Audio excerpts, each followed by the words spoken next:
रक्षाबंधनसाठी फक्त 15 मिनिटात तयार होणारी नारळाची वडी किंवा नारळाची बर्फी, अप्रतिम चवीची अशी ही वडी तयार करून आज मी तुम्हाला दाखवणार आहे।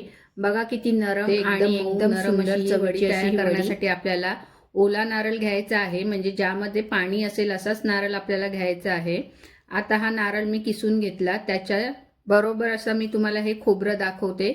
हे 1 वाटी मी अशी दाबून घेतली, म्हणजे 3 वाट्या मी खोबरं घेतलं आहे। वाटी एकदम घट्ट सुद्धा दाबून म्हणजे खोबरं घ्यायचं नाही, अलगद हाताने असं दाबून घ्यायचं। 3 वाट्या मी खोबरं घेतलंय। तर 1 वाटी मी दूध घेतलं आहे, हे मलईवालं म्हणजे साईवालं दूध घेतलं आहे। अर्धी वाटी दूध पावडर आणि 1 वाटी मी साखर घेतली आणि थोडी केशर आणि हे मी रोज सिरप घेतला आहे। त्याने आपल्या नारळाच्या बर्फीला कलर सुद्धा छान येईल आणि एक वेगळा असा फ्लेवर येईल। तर मी गॅसवरती ही जाड तळाची कढई ठेवली आहे। बघा कढई छान अशी गरम झाली की त्यामध्ये 2 चमचा मी तूप घालून घेतलं। तूप घातल्यानंतर लगेचच आपल्याला त्यामध्ये खोबरं घालून घ्यायचं आहे। खोबरं घातल्यानंतर हे आपल्याला छान असं परतवून घ्यायचं आहे। खोबरं गॅस एकदम स्लो ठेवायचा। हे ओल्या नारळाचं खोबरं असल्या कारणाने खोबरं छान असं परतवून घ्यायचं, नाहीतर ओलसर राहिलं तर आपली ही वडी 15 दिवस राहू शकत नाही आणि खराब होऊ शकते किंवा त्याला बुरशी सुद्धा येते।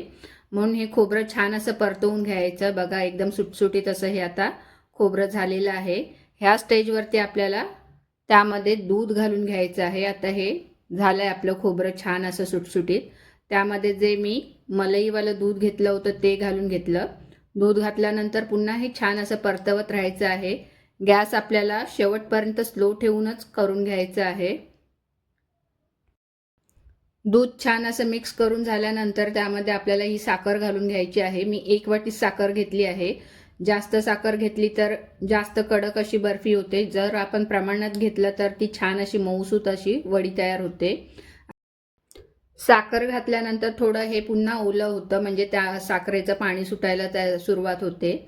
म्हणून आपल्याला जर का 1-2 मिनिटासाठी गॅस फुल ठेवायचा असेल तरी पण चालेल, पण त्या टायमिंगला आपल्याला दुर्लक्ष करून चालणार नाही, कारण जर का तुम्ही गॅस फुल ठेवलात तर ते सारण म्हणजे वडीचं सारण आहे ते कढईला खाली चिकटू शकतं। म्हणून आपल्याला त्या स्टेजला फास्ट असं मिक्स करत राहायचं आहे। आणि साखरेचं थोडं पाणी कमी झालं की गॅस स्लो करून त्यामध्ये मी आता ही दूध पावडर घालून घेतली। अर्धा चमचा वेलची पावडर आणि 2 चमचे मी हे रोज सिरप घेतलेलं आहे। ते फ्रीजमध्ये ठेवलं होतं म्हणून थोडं असं घट्ट असं दिसतं आहे। हे 2 चमचा मी रोज सिरप टाकला आहे, त्यामुळे त्याला छान असा फ्लेवर सुद्धा येतो आणि चवीला सुद्धा खूप छान लागते। तर हे तुमच्याकडे रोज सिरप नसेल तर तुम्ही साधा वेलचीमध्ये केलात तरी सुद्धा चालेल। कलरसाठी तुम्ही कुठचाही कलर घालू शकता, फूड कलर, किंवा थोडी हळद घातली तरी सुद्धा चालेल। ही मी रोज सिरपची वडी तयार केली आहे। खूप छान असा कलर सुद्धा येतो आणि त्याची चव सुद्धा अप्रतिम अशी येते। अशा पद्धतीने तुम्ही एकदा ही वडी तयार करून बघा। तुम्ही बाजारात सुद्धा अशा प्रकारे कधी वडी खाल्ली नसेल। खूप छान आणि सुंदर अशा चवीची ही नारळाची वडी तयार होते। आता हे बघा, हे थोडं थोडं सारण आपलं सुकत चाललं आहे, तोपर्यंत मी ट्रेला किंवा तुम्ही ताटाला तूप लावून घ्यायचं आहे। आता ही बघा साईडला कढईला हे सुकत चाललेलं आहे, म्हणजे साखर घट्ट होत चालली आहे। ह्या स्टेजला आपल्याला सारखं हे मिक्स करत राहायचं आहे, कारण की ते असंच ठेवलं तर खाली लागू शकतं आणि मग त्याचा कलर सुद्धा चेंज होईल। म्हणून हे सतत असं मिक्स करत राहायचं आहे। छान कढईचं आता हे सारण सुटत चाललं आहे। साखरेचा पाक व्हायला तयार झाला आहे।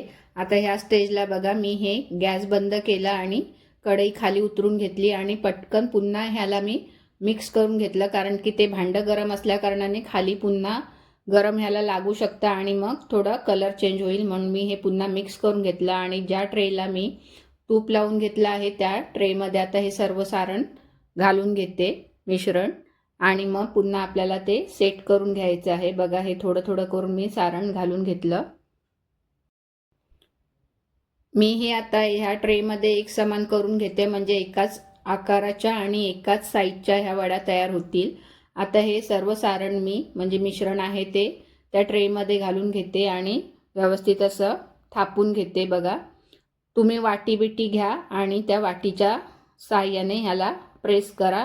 मी ह्या स्पॅच्युलानेच त्याला व्यवस्थित असं दाबून घेते। बघा एकूण एक कोपऱ्यातून व्यवस्थित असं हे मिश्रण घालायचं आहे आणि छान अशी वडी तयार करून घ्यायची आहे. छान सेट व्हायला द्यायचं आहे आपल्याला हे मिश्रण.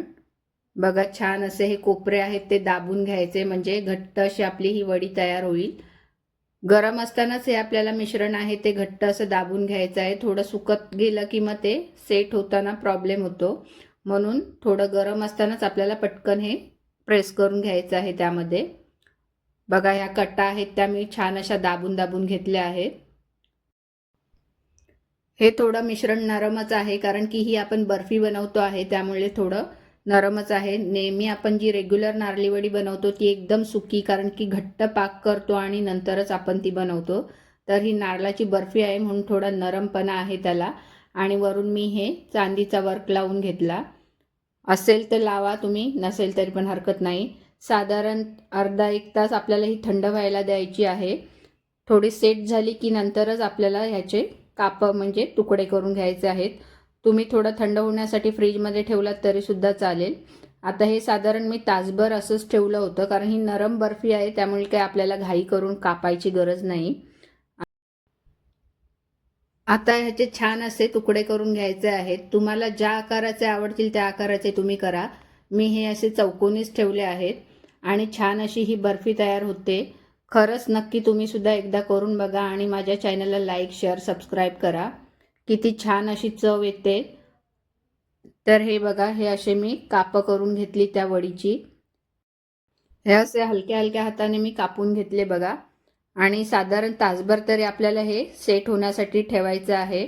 आता ही तयार झाली आपली नारळाची बर्फी. गुलकंद नारळ बर्फी अशी म्हटलं तरी सुद्धा चालेल.